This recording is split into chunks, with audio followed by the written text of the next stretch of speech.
I made dinner, they got sick, I got blamed, and now they won't shut up.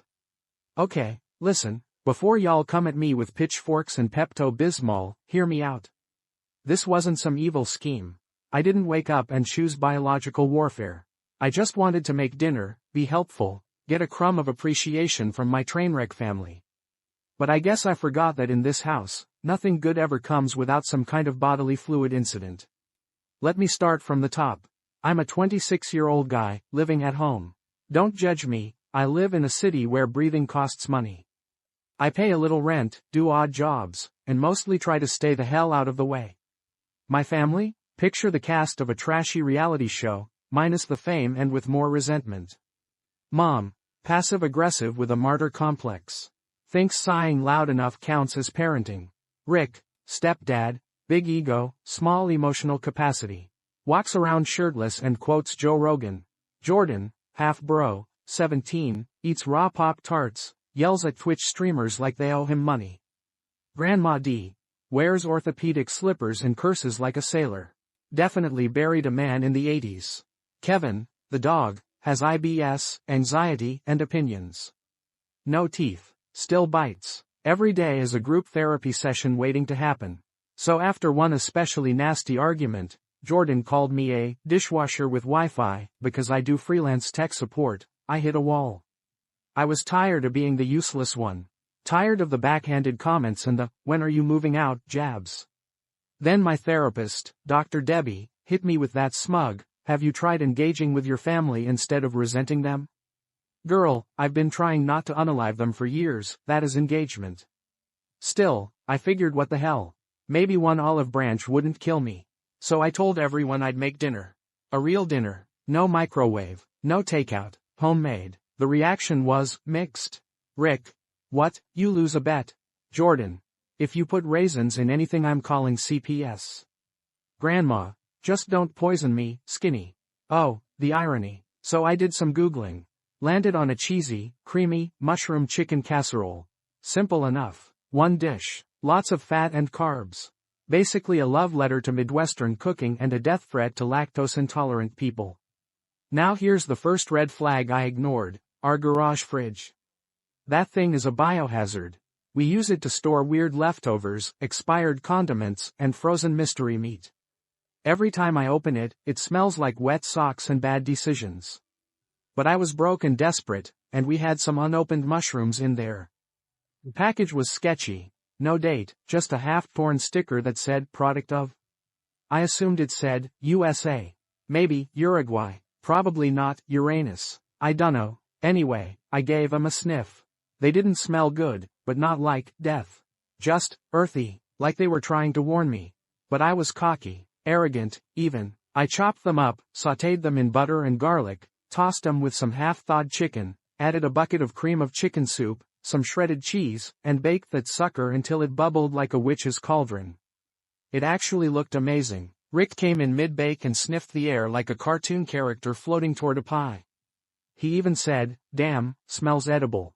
Coming from him, that's like a standing ovation. Dinner hit the table. I even lit a candle for Sparkles Vibes Sparkles. Everyone looked suspicious but curious. Kevin sat by the table wagging his tail like he knew shit was about to go down. I watched them eat, tentatively at first, then like starving goblins. Even Grandma went back for seconds and muttered, "This don't taste like poison." Yet, I was riding high. Finally, some peace, some acknowledgement, no snark, no insults. Rick even asked if I'd do it again sometime. I felt seen. After dinner, I cleaned the kitchen. Like, actually scrubbed it. I was still riding the ego wave, thinking maybe I'd finally proven myself to this dysfunctional cult I call a family. Then I went to bed. Full belly, warm heart. For the first time in ages, I didn't have that pit of stomach, "my family hates me," anxiety. But then, around 2 a.m., I woke up to a weird sound. Like someone groaning and dragging furniture. At first, I thought Rick and Mom were getting freaky, gross. But then I heard feet shuffling, something crash, and Jordan yell, "Bro. I'm gonna die." I sat up, confused, still kinda half asleep. Then I smelled it. The air had changed. A mix of puke, sweat, and something unnatural. I stepped into the hallway and the first thing I saw was Grandma laying on the couch, eyes wide open, clutching her stomach like she'd just seen the devil. "I knew you'd kill us," she croaked. Jordan was in the bathroom, door open, full panic mode. Rick was in the kitchen dry heaving into a pot. My mom was crawling on all fours, muttering, "Oh God, oh God, oh God." And me? Standing there, fully fine, not even a tummy rumble. Kevin walked past me, farted once, and passed out dramatically. I knew then, something was very, very wrong. It started with stomach cramps, and ended with a grandma face down in the laundry room. 2:07 a.m. That's when the first sound ripped through the silence of the house. A low, wet, gurgling groan followed by a loud crash. Then Jordan's voice tore through the hallway like a banshee with IBS. "Brew, my body is leaking from everywhere." I bolted upright in bed. At first, I thought it was another one of his dramatic late-night gaming sessions. The guy once flipped a chair because someone called him mid-battle. But then I heard it, this awful sound like someone puking into a fan on max setting. It wasn't normal, it wasn't human. Then came the footsteps, frantic, stumbling, panic-driven. Then my mom's voice, weak and trembling. "Oh God, oh God, oh God." And then, the smell. I swear to everything holy, if stench could kill, I would have dropped on the spot. It was the kind of sour, rotten smell that crawls into your brain and sets up shop behind your eyeballs. Like spoiled milk, Taco Bell, and despair had a baby and raised it in a septic tank. I opened my door, instant regret. The hallway looked like a war zone. Rick was hunched over the kitchen sink shirtless, drenched in sweat, vomiting into a soup pot with the passion of a man being exorcised. The backsplash was not clean. My mom was crawling down the hallway on her hands and knees, crying softly, dragging herself toward the guest bathroom like a soldier in the final act of a war movie. The bathroom door was shut, locked, and filled with the echo of Jordan's screaming and what I can only describe as apocalyptic wet sounds. And me? I was standing there, untouched, not even a burp. That's when it clicked. Something was wrong. I was the only one not exploding from every orifice. And then Rick, mid-heave, turned to look at me with hollow eyes and muttered, "What? What the hell did you do to us?" I didn't answer, couldn't. I was still processing what I was seeing. That's when we heard the thud. It wasn't loud, it wasn't sharp, but it was heavy, wet, ominous. We all froze, except Jordan, who was still locked in combat with his toilet demons. I slowly crept toward the sound, the hallway twisting like a fever dream. As I reached the laundry room, the smell got worse, now tinged with bleach and death and maybe dignity lost forever. I opened the door, Grandma D, face down, on the cold tile, arms stretched out like she had tried to army crawl to safety. One slipper near the dryer. The other Mia, her denture was chilling next to the cat litter box like it saw something it shouldn't have. She still had her phone in her hand, with a half-written text message on it. "If I don't make it, tell that little bastard I always knew." She stirred. Rolled over slowly, looked at me like I was the ghost of every bad decision she'd ever made. "You, evil little bastard, you tried to end me for good." And then she blacked out. That was it, I snapped, ran back down the hallway, yelling something incoherent, fully panicked. Mom was now curled up in a ball. Rick was on his back like a dying fish. The air was thick with shame and shards. Jordan yelled, "I think I just **T out my past lives." I called 911. 911, what's your emergency? I think I poisoned everyone in my house. Excuse me? There was a casserole, mushrooms, and now there's puke, poop, and a grandma down. Are you serious? Absolutely. Also, the dog might be dying. Or acting. Hard to tell. We're sending emergency services. Stay calm. 10 minutes later, an ambulance and a fire truck roll up. Not even kidding. They thought it was a chemical incident. Probably hoped it was. Would have been easier to deal with. The neighbors came out, obviously. One guy filmed it. Another yelled, "What did he cook? Mustard gas?" And I wanted to crawl into the earth and stay there. 2 paramedics entered the house.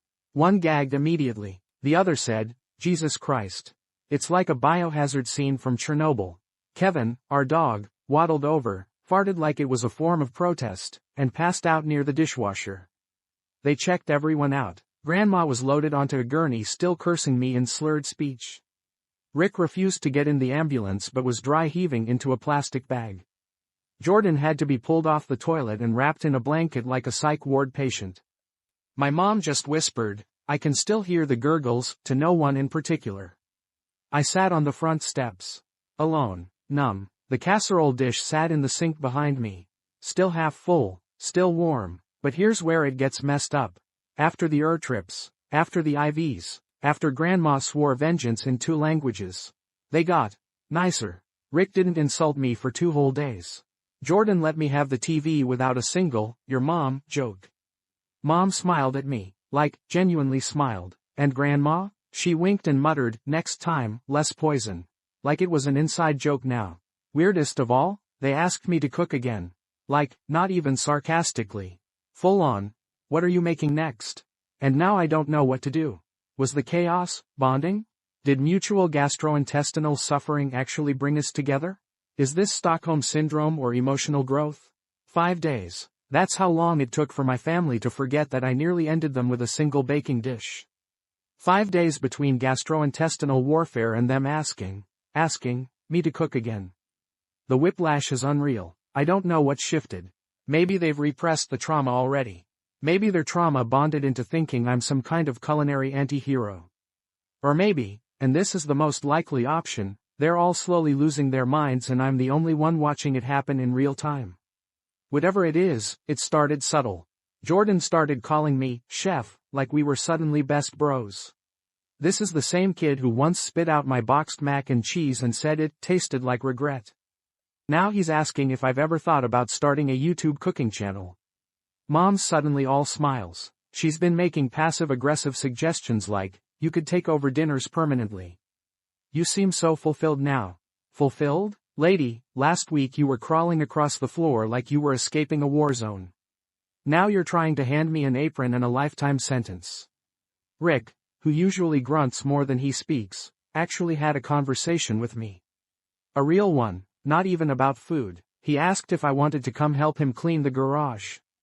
Voluntarily. No insults, no side eyes, just manly bonding energy. The kind that scared me more than any stomach bug. And Grandma? Oh boy, Grandma has gone full cryptid.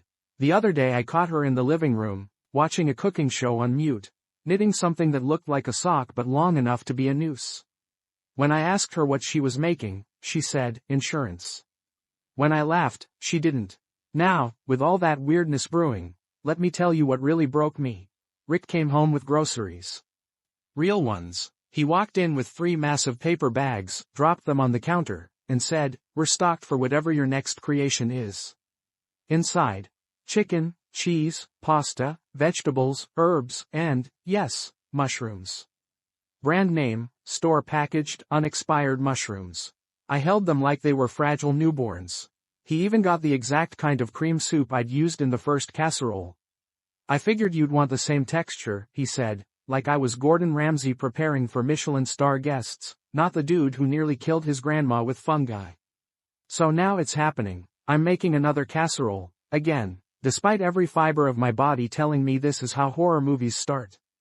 I start prepping. I wash everything with the intensity of someone trying to erase a crime scene. I preheat the oven. I dice, chop, season, and layer like I'm possessed by the spirit of Betty Crocker if she worked at a haunted Waffle House. Then I see Grandma. She's at the table, staring. Not watching me, just staring forward, dead eyes, like she's buffering. I freeze and ask, you good? She doesn't move, doesn't blink. Then she says, very calmly, I had a dream. The casserole spoke to me. I try to play it cool.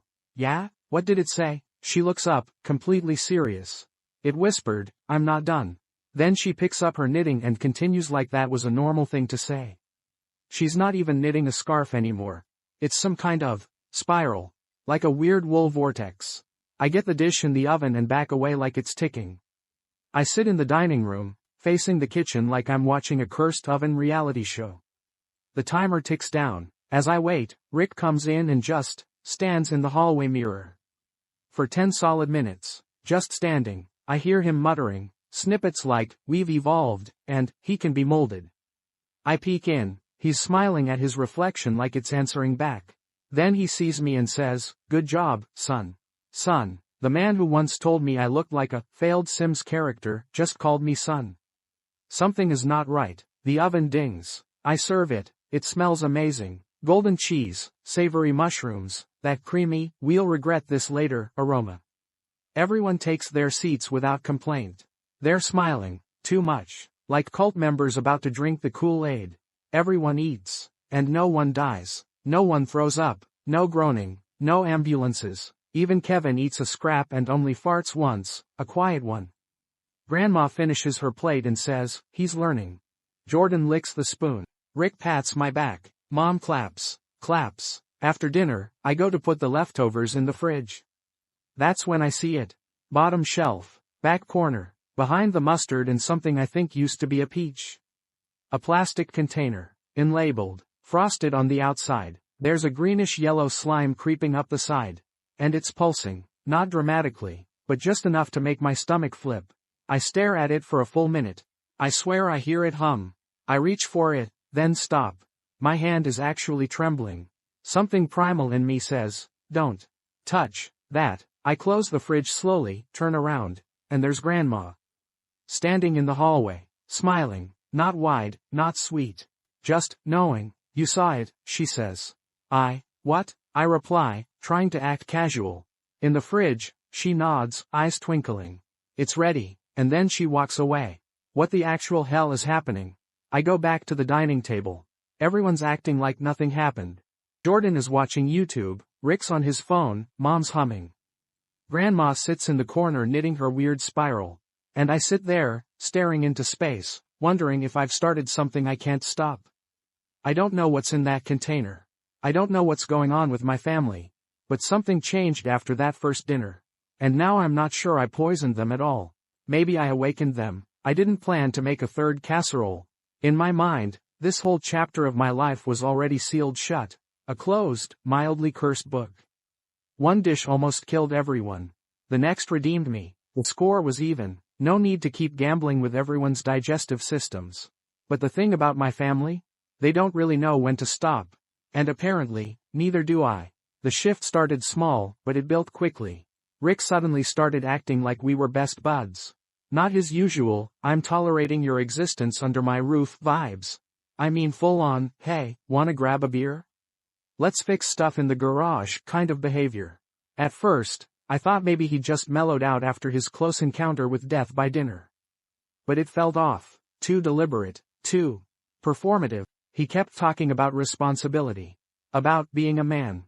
About how maybe it was time I looked at apartments, just to see what's out there. It wasn't even subtle. It was like I'd passed some twisted family hazing ritual, and now they expected me to graduate out of the house. Meanwhile, Mom did the exact opposite.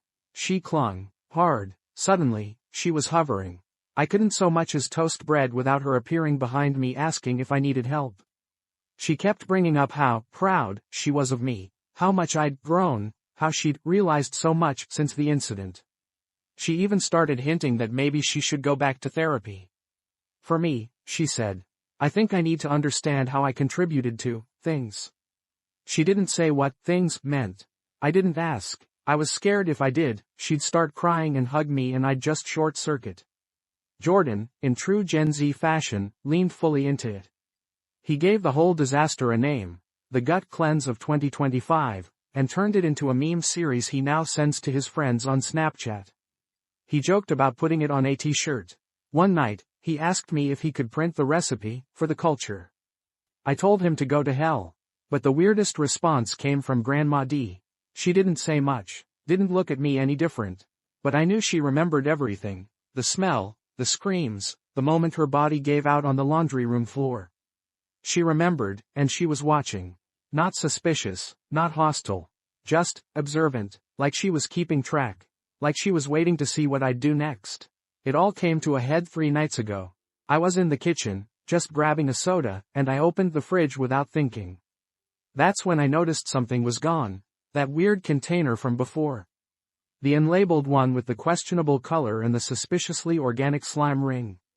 It had been sitting there quietly behind the mustard and leftovers for almost a week. And now it was gone.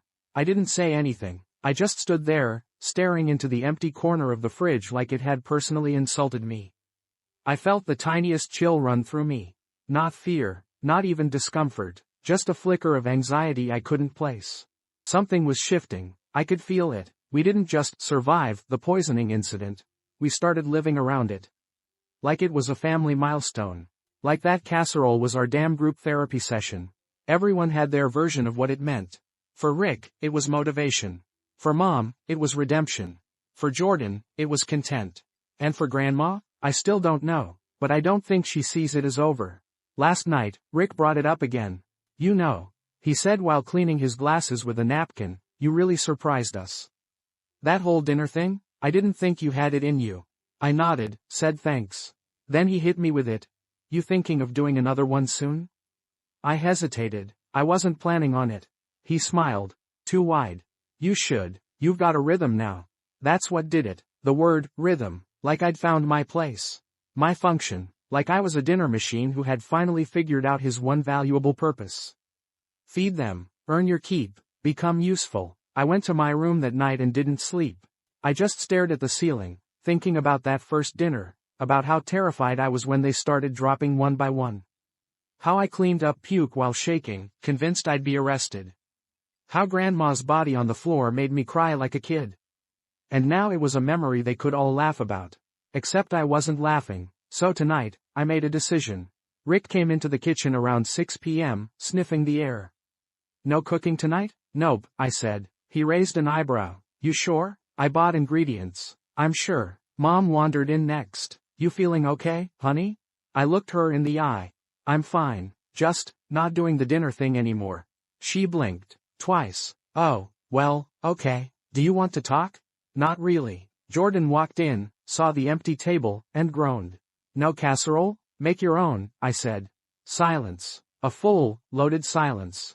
Rick didn't say anything else. Mom tried to act casual and went to the fridge. Jordan just wandered back to his room, already texting. But the air was thick. Not with anger, with disappointment. Like I'd failed to deliver a performance they were ready for. And then Grandma shuffled in. She looked around at everyone, then at me. No words, just a slow nod, like, finally, like she'd been waiting for me to pull the plug. That's when it hit me. Maybe she wasn't waiting for another casserole. Maybe she was waiting to see if I'd cave. If I'd just slip into the role they built for me. The fixer, the cook, the clown who made them feel like they were healing. I cleaned the counter, put the groceries in the pantry. Didn't cook a thing, and I won't, because I'm not a redemption arc. I'm not a lesson. I'm a person who made a stupid mistake, tried to fix it, and somehow became the poster boy for a family that never really worked in the first place. Aita for poisoning them? Probably, but I'd be a bigger asshole if I kept pretending like that dinner fixed us. It didn't. We're just better at hiding the cracks now.